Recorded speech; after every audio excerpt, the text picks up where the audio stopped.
사랑하는 기쁨의 교회 성도 여러분 안녕하세요. 오늘은 다 같이 디도서 2장 1절에서 8절의 말씀을 묵상하겠습니다.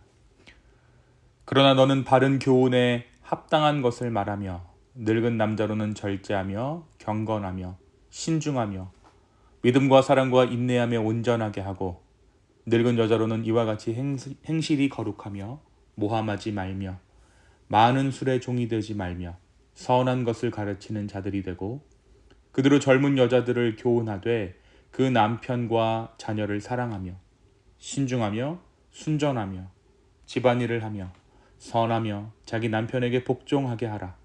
이는 하나님의 말씀이 비방을 받지 않게 하려 함이라. 너는 이와 같이 젊은 남자들을 신중하도록 권면하되 범사에 내 자신이 선한 일을 본을 보이며 교훈에 부패하지 아니함과 단정함과 책망할 것이 없는 바른 말을 하게 하라. 이는 대적하는 자로 하여금 부끄러워 우리를 악하다 할 것이 없게 하려 함이라. 아멘. 우리가 어제부터 디도서의 말씀을 함께 묵상하고 있습니다. 바울은 이 디도서를 통해서 젊은 사역자 디도를 세워주기 원했습니다. 그의 권위를 확립하고 그레데 교회들을 올바르게 조직하는 임무를 디도에게 부여했습니다. 리더십을 요구했던 것이죠. 이것은 다른 사람들이 부적절하게 그들의 권리를 행사하는 상황에서 디도를 구별하기 위함이었습니다. 어제 말씀 1장에서 바울은 교회 지도자들의 자격에 대해서 설명합니다. 그리고 특히 바른 교훈을 강조했습니다. 오늘 말씀 2장에서는 그리스도인 공동체가 나이, 성별, 사회적 위치에 따라 어떻게 행동해야 하는지 그리고 어떻게 그리스도의 가르침을 세상에 드러내야 하는지를 다루고 있습니다. 바울은 오늘 말씀에서 디도에게 바른 교훈에 합당한 것을 말하라 라고 권면하고 있습니다. 이것은 어제 말씀 1장에서 장로의 역할인 바른 교훈으로 권면하는 것과 일맥상통합니다. 바울은 그레데 이단들과는 대조적으로 디도가 하나님의 말씀을 담대히 선포하고 적극적으로 가르치기를 원했습니다. 이러한 권면은 디도가 영혼을 관리하고 책임지는 자로서 그 역할을 충실히 수행하도록 하기 위한 것이었습니다. 바울은 디도가 소극적이거나 침묵하지 않고 하나님의 바른 교훈을 열정적으로 전하기를 바랬던 것이죠. 그것이 영혼을 관리하는 자의 사명이기 때문입니다. 오늘 말씀 2장 2절에서 10절까지는 그리스도인 공동체의 각 구성원들에 대한 구체적인 지침을 제시하고 있습니다. 이 지침은 늙은 남자와 젊은 남자 그리고 종들을 대상으로 하고 있죠. 늙은 남자에 대해서는 무엇이라고 이야기합니까? 바울은 그들이 절제하고 경건하고 신중해야 한다라고 말합니다. 여기서의 절제는 단순히 술을 자제하는 것을 넘어서 모든 유혹에 흔들리지 않는 맑은 정신 상태를 의미하죠. 경건은 종교적인 의미보다는 윤리적인 자세를, 신중은 건전한 마음가짐을 뜻하고 있습니다. 또한 믿음과 사랑, 인내에 있어서 균형 잡힌 성숙함을 가져야 한다라고 바울은 강조하고 있습니다. 늙은 여자들에 대해서는 그들의 행실이 거룩해야 하며 모함하지 말고 술의 종이 되지 말아야 한다라고 말합니다. 이것은 당시 사회에서 여성들이 새로운 자유를 얻으면서 발생한 문제들을 반영하는 이야기였습니다.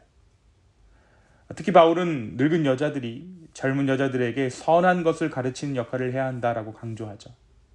이것은 당시 여성들의 활동이 주로 가정에 한정되었기에 주어지는 주문이었습니다. 젊은 여성들에게는 가정에서의 역할, 즉 남편과 자녀를 사랑하고 가사를 돌볼 것을 이야기합니다. 남편에 대한 순종을 말하죠. 근데 여기서의 순종은 일방적이거나 굴욕적인 것이 아니라 상호 보완적이고 유기적인 관계를 의미합니다.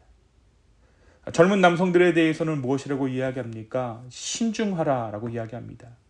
그리고 디도 자신이 그들에게 본을 보일 것을 권하고 있죠. 여기서의 선한 일은 이전에서 말한 것처럼 종교적인 의미보다는 윤리적이고 도덕적인 측면을 강조하는 것으로 보입니다. 디도에게는 특별히 자신의 행동과 말에 주의를 기울일 것을 당부합니다. 이것은 대적하는 자들로 하여금 부끄럽게 만들고 복음 사역자들이 악한 평판을 받지 않기 위한 바울의 조치였습니다. 사랑하는 여러분, 오늘 이 디도서 2장 1절에서 8절의 말씀이 우리에게 무엇을 말해주고 있을까요? 오늘 말씀은 믿는 자의 바른 삶, 삶의 질서에 대해서 이야기합니다. 성경이 말하는 창조의 의미를 생각하게 하는 것이죠. 창조는 그 본래의 의미가 질서를 잡다, 조화를 이루다 라는 의미를 가지고 있습니다. 혼돈하던 세계에 하나님께서 말씀하시자 모든 것이 질서를 잡고 조화를 이루게 된 것이 창조의 진정한 의미입니다. 그런 의미에서 오늘 말씀을 본다면 하나님의 말씀이 중심이 되는 삶, 그러한 공동체에 필연적으로 드러나는 것은 다름 아닌 질서라는 것을 우리는 알 수 있습니다. 이것은 위계를 잡으라는 것이 아닙니다. 하나님께서 정해두신 창조의 질서가, 창조의 본분이 교회 가운데 자리 잡는 것, 그것이 바로 성령이 머무는 공동체의 모습이라는 것입니다. 오늘 내 삶을 한번 돌아봤으면 좋겠습니다. 내 삶이 질서 없이 어지럽게 여겨진다면, 또 내가 무엇을 위해 이러한 삶을 살아가는지 모르겠다라고 한탄하고 있다면 하나님의 창조의 질서가 우리 안에 있게 되기를 소망합니다. 주의 말씀으로 질서 잡히고 균형을 이루어가는 삶, 주님의 성령이 나의 삶의 밸런스를 잡아주시는 삶, 그러한 하루를 경험할 수 있는 저와 여러분 되기를 예수님의 이름으로 축원합니다. 두 번째, 바울은 디도에게 뒤로 물러서지 말고 열정적으로 복음을 전하라 라고 권면하고 있습니다. 하나님의 사람의 사명은 담대히 주의 말씀을 전하는 것이기 때문입니다. 적극적인 삶의 자세는 믿음의 확신이 없이는 불가능합니다.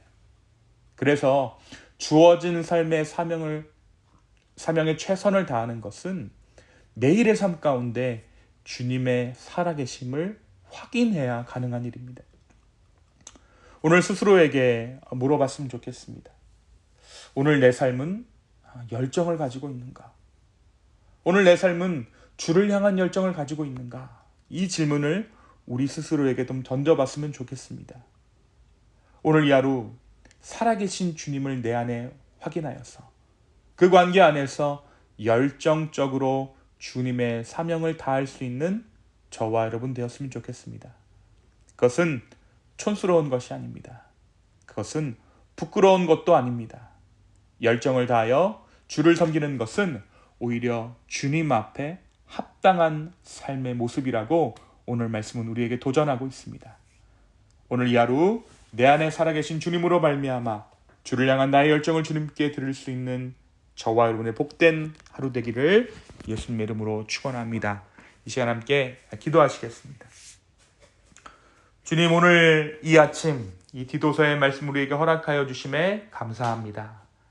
주님, 내 안에 어지럽혀진 무언가가 있다면 주의 말씀으로 인해 질서 잡히게 하여 주시고, 또한 내 삶이 무너져 있다면 주님께서 말씀하셔서 온전한 삶 주님께 드릴 수 있도록 주여 우리를 인도하여 주시옵소서.